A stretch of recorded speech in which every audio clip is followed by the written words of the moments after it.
Bismillahirrahmanirrahim. Assalamualaikum warahmatullahi wabarakatuh. Bagaimana kabarnya anak-anak semuanya? Semoga kalian semua dalam keadaan sehat.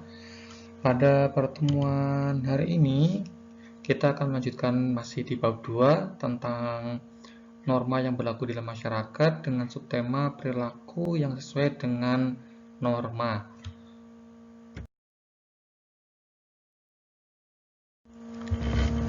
Sebelum itu, terlebih dahulu akan saya sampaikan tentang tujuan pembelajaran, yaitu menjelaskan perilaku yang sesuai dengan norma di dalam kehidupan sehari-hari.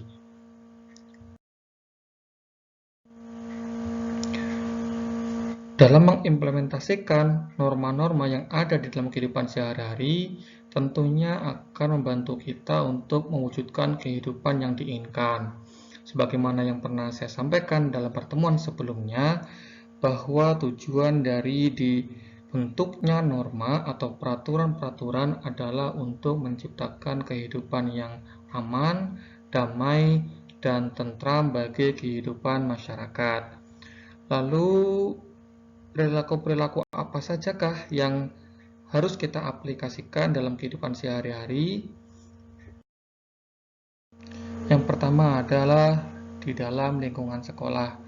Perilaku yang sesuai norma yang dapat diwujudkan dalam lingkungan sekolah yang pertama adalah mematuhi tata tertib sekolah, berpakaian sesuai dengan peraturan sekolah.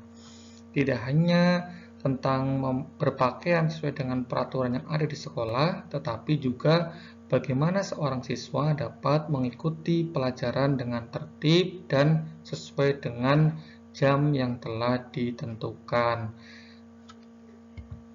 Yang kedua, berdoa sebelum dan sesudah melakukan kegiatan belajar. Dengan demikian, harapannya kegiatan belajar yang kita lakukan dapat bernilai ibadah di mata Allah SWT dan dapat memberikan pencerahan hati kepada kita semuanya sehingga hati kita akan semakin jernih sebelum kita memulai pelajaran. Yang ketiga yaitu mendengarkan dan mematuhi perintah guru selama kegiatan belajar. Nah, ini harus menjadi perhatian kita semuanya ya, apalagi di masa BDR, belajar dari rumah seperti sekarang ini. Sekalipun kalian jauh di sana, di rumah masing-masing, tetapi harapannya kalian dapat mengikuti pelajaran dengan baik ya, sekalipun guru mungkin tidak melihat secara langsung apa aktivitas yang kalian lakukan. Yang keempat, mencium tangan guru sebelum dan setelah pelajaran usai. Nah, ini tentunya sesuai dengan mahramnya ya. Misalkan kalian sebagai seorang ikhwan ya tentu dengan ustadz, kemudian kalau misalkan yang akhwat itu dengan yang ustazah. Yang kelima, melaksanakan kewajiban piket membersihkan kelas. Nah, nanti ketika kalian sudah masuk ya normal lagi di sekolah, maka harapannya petugas piket dapat melaksanakan tugasnya sehingga kelas menjadi bersih dan lebih nyaman ya dalam melakukan kegiatan belajar. Dan yang keenam, mengerjakan ulangan dengan jujur. Nah, jujur seperti yang pernah Ustadz sampaikan sebelumnya bahwa ini adalah perilaku sesuai dengan norma kesusilaan, di mana ketika seorang itu melakukan perbuatan curang atau tidak jujur, maka hatinya, sesungguhnya hati nuraninya itu akan berontak, akan merasa menyesal, akan merasa bahwa apa yang telah dilakukannya adalah perbuatan yang salah.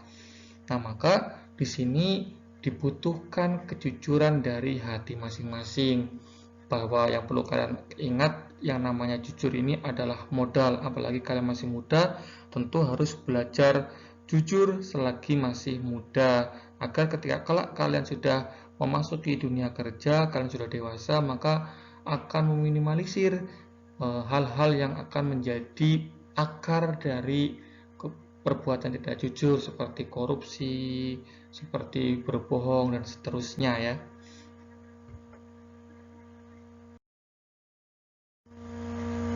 Kemudian di dalam lingkungan keluarga, perilaku yang dapat dilakukan sesuai dengan norma di dalam lingkungan keluarga adalah yang pertama yaitu menghormati kedua orang tua. Tentu ini pasti ya. Kalian mengatakan tidak mau, itu saja sudah sesuatu hal yang dilarang ya di dalam Islam. Apalagi kemudian sampai kita tidak menghormati kedua orang tua kita. Bagaimanapun kondisi kedua orang tua kita, kita wajib menghormati beliau berdua, karena beliau berdua adalah orang yang telah membesarkan kita, ibu yang telah melahirkan kita, merawat kita, menyusui kita, sehingga kita sekarang menjadi orang yang lebih sehat, ya, tumbuh menjadi lelaki yang solih, yang insya Allah solih, ya, yang akhwat menjadi yang solehah, dan menjadi kebanggaan bagi kedua orang tuanya. Kemudian yang kedua, melakukan kewajiban sebagai umat beragama. Apa misalkan sholat ya tepat waktu di rumah ya, karena lagi masa pandemi ya mungkin bisa dilaksanakan di rumah ya, tapi nanti kalau sudah di waktu-waktu normal kalian bisa melaksanakannya di masjid. Kemudian yang ketiga yaitu membantu mengerjakan pekerjaan rumah dengan ikhlas. Ya, tentu biasanya ya di rumah masing-masing itu ada tugas ya, seperti di sekolah tadi ada petugas piket, maka di rumah pun mungkin ada ya yang bertugas membersihkan halaman, ada yang bertugas nyetrika, ada yang bertugas mencuci baju sendiri, yang membersihkan tempat tidurnya sendiri, dan seterusnya ya. Harapannya pekerjaan-pekerjaan di rumah pun tentu harus dilaksanakan dengan ikhlas ya, karena di rumah sendiri. Ya, kalau di rumah sendiri saja sudah tidak ikhlas, bagaimana kemudian kita melaksanakan kegiatan di lingkungan sekolah atau mungkin di lingkungan masyarakat. Tentu ini akan menjadi dasar fondasi bagi kita bagaimana hidup di dalam lingkungan di luar lingkungan keluarga. Yang keempat, menaati peraturan rumah yang telah disepakati oleh keluarga. Apa misalnya? Tidak boleh keluar malam. Apalagi misalnya tidak boleh sering-sering bermain gadget ya, misalkan kalian main game dari mobil kalian masing-masing, dari HP kalian masing-masing, tapi kemudian ketika sudah melebihi batas waktu tentu kalian harus mentaatinya ya, misalkan main HP itu hanya jam 1 sampai jam 2 ya misalkan, atau jam 5 sampai jam 6 sore ya, sehingga waktu kalian tidak terbuang ya untuk kegiatan-kegiatan yang tidak bermanfaat, apalagi misalkan kecanduan game. Nauzubillah, jangan sampai kalian kecanduan game ya.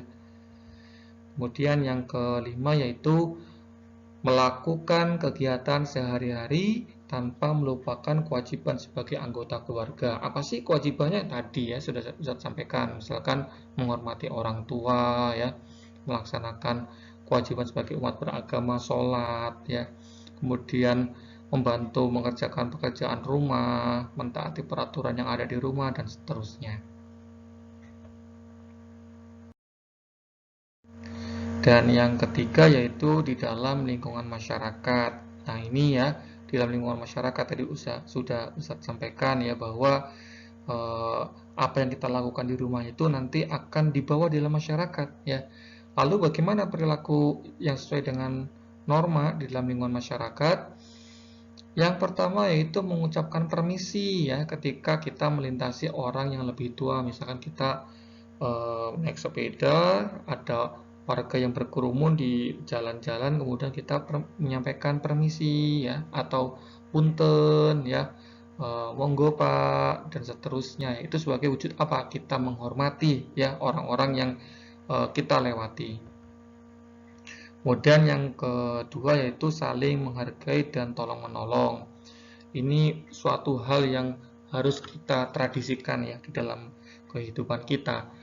Misalkan kita harus tahu misalkan bagaimana kondisi tetangga kita, mereka membutuhkan enggak bantuan kita, mereka misalkan butuh enggak uluran tangan kita ya, bagaimana kondisinya, sudah makan atau belum. Itu salah satu yang disunahkan oleh Rasul ya.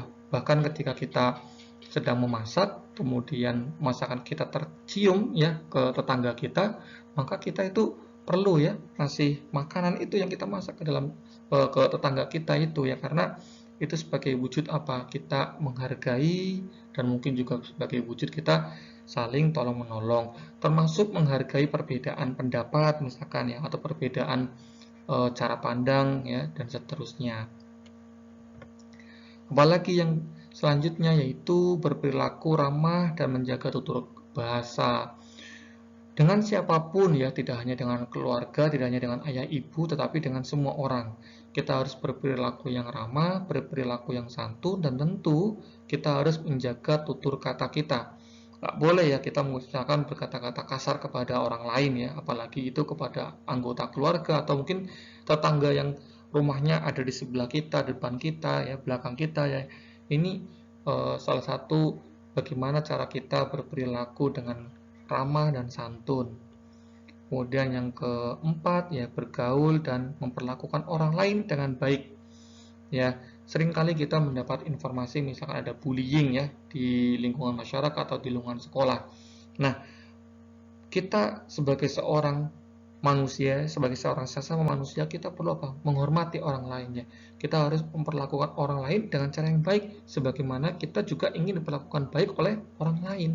Kalau kita ingin diperlakukan baik oleh orang lain, maka kita perlu juga berperilaku baik kepada orang lain.